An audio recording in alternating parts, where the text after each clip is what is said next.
Summary जो है voice of the unwanted girl, इसका मतलब बहुत ही शीर्षक का जो है सिंपल हो जाएगा, जैसे कि वॉइस मीन्स आवाज होता है, अनवांटेड मतलब अनचाही, अनवांटेड गर्ल यानी एक अनचाही लड़की का जो है आवाज। इसमें सुजाता भट्ट के द्वारा इसको प्रेजेंट किया गया, लिखा गया है, हम सभी जान रहे हैं। तो आइए इसके समरी को देखते हैं। The voice of the unwanted girl is a feminist poem. हम आपको फेमिनिस्ट का मतलब बताए। फेमिनिस्ट मतलब एक ऐसे वर्क को फेमिनिस्ट वर्क कहा जाता है जिसमें फीमेल राइट्स की बात करी जाती है। फीमेल राइट्स मींस महिलाओं के अधिकारों के बारे में बात किया जाता है। हम देख रहे हैं इस कविता में भी कुछ ऐसा ही है कि एक गर्ल चाइल्ड के जो उनका जीवन जीने का अधिकार था वो कहीं ना कहीं छीना जाता है, और उसी के अधिकार के बारे में बात कर रही है यहाँ पर सुजाता भट्ट, इसीलिए ये इंपॉर्टेंट है। आगे बढ़ते हैं तो इन्हें हमने क्या कहा कि एक फेमिनिस्ट पोएम है यह, एक बाय सुजाता भट्ट, जो कि सुजाता भट्ट के द्वारा लिखी गई है। शी वॉज बोर्न ऑन 6 मई 1956, 6 मई 1956 को जो है अहमदाबाद में उनका जन्म हुआ, अभी वो जीवित ही है। She talks about female foeticide, जिसका मतलब होता है भ्रूण हत्या, यानी महिला भ्रूण हत्या के बारे में वो बात करती है इन द पोएम, कविता में। The speaker of the poem, यानी इस पोएम की जो स्पीकर है, देखो स्पीकर और ऑथर में अंतर होता है। ऑथर वो हो गया जो लिखता है, स्पीकर वो होता है इस कविता में जो आपको बोल रहा है, जिसकी आवाज हम सुन रहे हैं, जिसके जरिए हम इस कविता को पढ़ रहे हैं, ठीक है। तो speaker of the poem is an unborn girl child. Unborn मतलब जिसका जन्म भी नहीं हुआ है, वैसी एक गर्ल चाइल्ड इस कविता की स्पीकर है। थ्रू द स्पीकर, स्पीकर के द्वारा या स्पीकर के माध्यम से, ऑफ द पोएम, कविता के स्पीकर के माध्यम से, द ऑथर यानी लेखिका या लेखक जो कहिए, जो कि कॉमन नाउन है ये, has tried to present the, यानी उन्होंने प्रस्तुत करने का प्रयास किया है क्या, the harsh reality of our society. Society means समाज, हमारे समाज के कड़वी सच्चाई को प्रेजेंट करने का, उजागर करने का, प्रस्तुत करने का प्रयास किया है।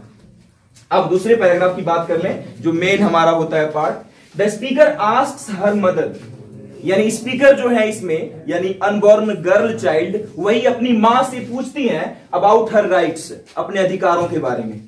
She also asks about the reason, वो उस कारण के बारे में भी पूछती है, that why she was killed, कि उसे मारा क्यों गया। हम सभी जान रहे हैं कि उस कविता में किस तरह से दिखाया गया है, एक अनबॉर्न गर्ल को इंजेक्ट करके उनके मां के वॉम्ब यानी गर्भ में ही जो है मार दिया जाता है।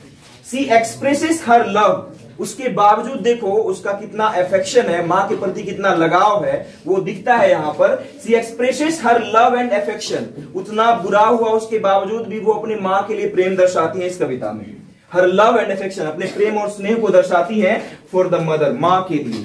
And at the same time, ध्यान रखिएगा ये बहुत ही, अब दोनों को कॉन्ट्रैक्ट किया गया है यहाँ पर, दोनों को एक दूसरे से विरोधाभास में यहाँ पर लिखा गया है कि एट द सेम टाइम, साथ ही साथ, सी ब्लेम्स हर, उस पर आरोप भी लगाती हैं कि यदि आप चाहती तो मैं जिंदा रह सकती थी, लेकिन आपने भी शायद जो है, आपकी भी यही ख्वाहिश थी, आपने भी यही चाहा कि मैं मर जाऊं। तो यहीं पर है यहाँ पर कि सी ब्लेम्स, वो आरोप लगाती हैं हर एंड द फैमिली, उसको, और पूरी तरह से तो वो भी जिम्मेदार नहीं है, कहीं ना कहीं उसका परिवार इन्वॉल्व है इसमें, और स्वाभाविक है, एक मां कभी नहीं चाहती कि उनके बच्चे की मौत हो जाए, तो एक फैमिली प्रेशर जो होता है वही उसी के लिए वो कहीं ना कहीं मजबूर होती है। फॉर किलिंग हर बिफोर, मतलब वो अपने मारे जाने के लिए, वो भी हर बर्थ, बिफोर हर बर्थ, जन्म से पहले ही मारे जाने के लिए अपने मां और अपने उसके परिवार पर ब्लेम करती हैं, आरोप लगाती हैं। She is full of innocence, यानी वो बिल्कुल ही मासूमियत से भरी हुई है।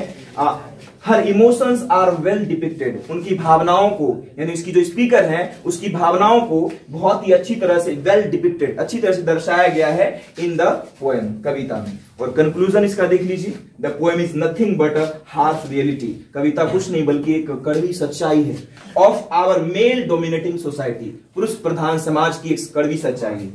It is full of emotions, यह भावनाओं से भरा हुआ है, एंड इनोसेंस, और मासूमियत से भी।